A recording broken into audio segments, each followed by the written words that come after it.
परम तारक परमात्मा श्री महावीर स्वामी भगवान के शरण कमलों में नमन। जिसने जन को जैन बनाया, घर घर जाकर धर्म की अलग जगाई, ऐसे सरल सद्भावी मालानी देशोधारक वत्सनशील परात स्मरणीय गुरुदेव आचार्य भगवान श्री लक्ष्मी सूरीश्वर जी महाराज साहब के शरणों में वंदना।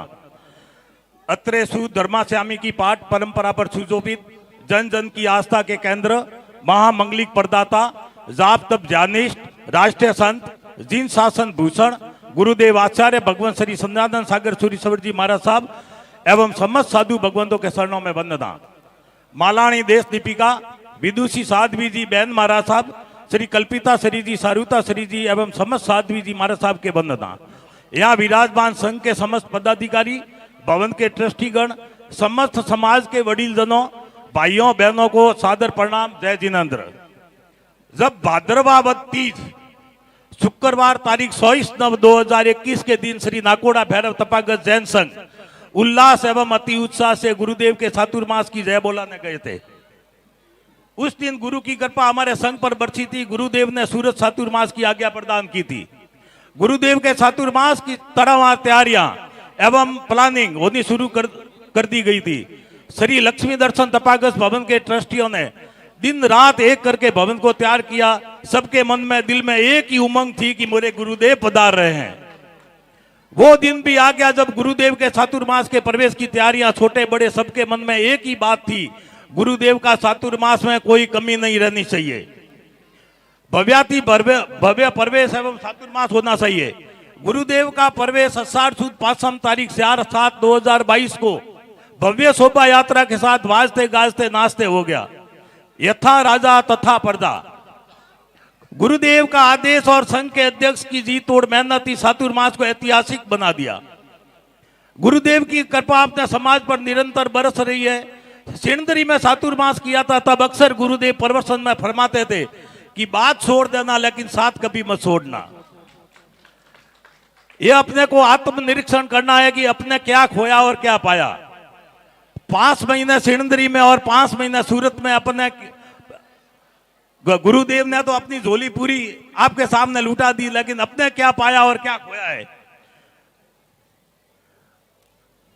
किसी ने कहा कि संत के पास जाकर संत नहीं बन सको तो शांत अवश्य बनना। मुझे गुरु तो हरदम एक ही सोच फिक्र रखते हैं कि मेरा संघ, मेरा समाज, मेरा अनुयायी दिन दूनी रात चौगुनी, धार्मिक हो या आर्थिक हो, उसमें उन्नति करे, प्रगति करे। इसलिए कहते हैं कि संत और पारस में इतरो अंतरो जान, वह लोहा कंचन करे, एक करे आपू समान। पारस पत्थर होता है लेकिन वो लोहे को कंचन करता है, अपने जैसा कभी नहीं बनाता है।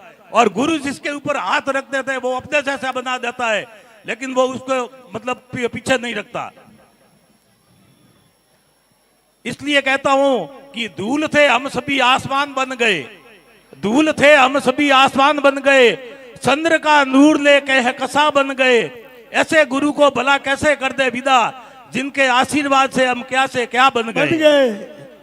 अंधकार से प्रकाश की और जीवन दर्शन की यात्रा कराने वाले ईश्वर रूपी गुरुजनों को मैं कैसे विदा कर दूं। मेरा मन विदा शब्द कहने के लिए नहीं मानता है। अरे उस गुरु को कैसे विदा कर दूं जो करता करे ना कर सके, गुरु करे सब होए, 7 दीप नो खंड में गुरु से बड़ा ना कोई। गुरु वो बांसुरी है जिसके बजते ही अंग अंग थिरकने लगता है। गुरु वो अमृत है जिसे पीकर के कोई कभी प्यासा नहीं रहता है। गुरु वो मृदंग है जिसके बजते ही सोहमनाद की झलक मिलती है। गुरु वो खजाना है जिसका कोई मोल नहीं, अनमोल है। गुरु वो समाधि है जो चिरकाल तक रहती है। गुरु वो प्रसाद है जिसके भाग्य में हो उसे कभी कुछ मांगने की जरूरत नहीं रहती है। कबीरदास जी ने कहा है कि कबीरा ते नर अंध है, गुरु को कहते और हरि रूठे गुरु ठोर है, गुरु रूठे नहीं ठोर। मैं आज इस मंच से समाज को भी 2 बातें कहना चाहता हूं। गुरुदेव फरमाते थे कि इस बात छोड़ देना लेकिन साथ कभी मत छोड़ना। उसके ऊपर मैं 2 शब्द में कहना चाहता हूं। शरीर चाहे विकलांग भी क्यों ना हो, लेकिन अपने मन को कभी विकलांग मत बनने देना। फलदार पेड़ और गुणवान व्यक्ति कभी फलदार पेड़ और गुणवान व्यक्ति ही झुकते हैं, सूखा पेड़ और मूर्ख व्यक्ति कभी नहीं झुकते हैं। कद्र किरदार की होती है, वरना कद में तो साया भी इंसान से बड़ा होता है। मैं युवाओं को भी 2 शब्द कहना चाहता हूं। Successful people always have two things of their lips, वाह वाह बाबूजी वाह। Silence and smile. Silence to avoid the problem and smile to solve the problem.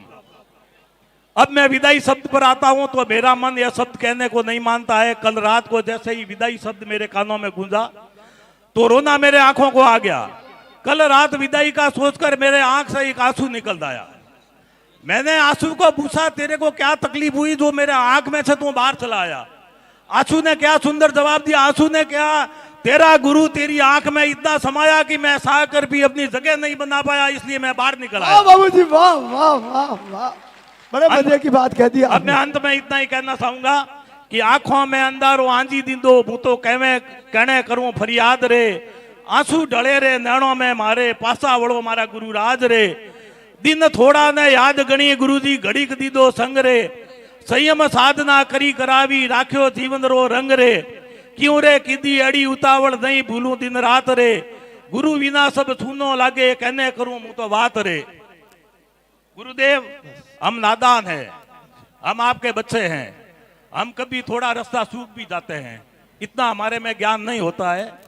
फिर भी आप हमारे को कहीं रास्ता सूख जाए तो आप हमारी अंगुली पकड़कर हमारे को सही रास्ते पर आप ले आना।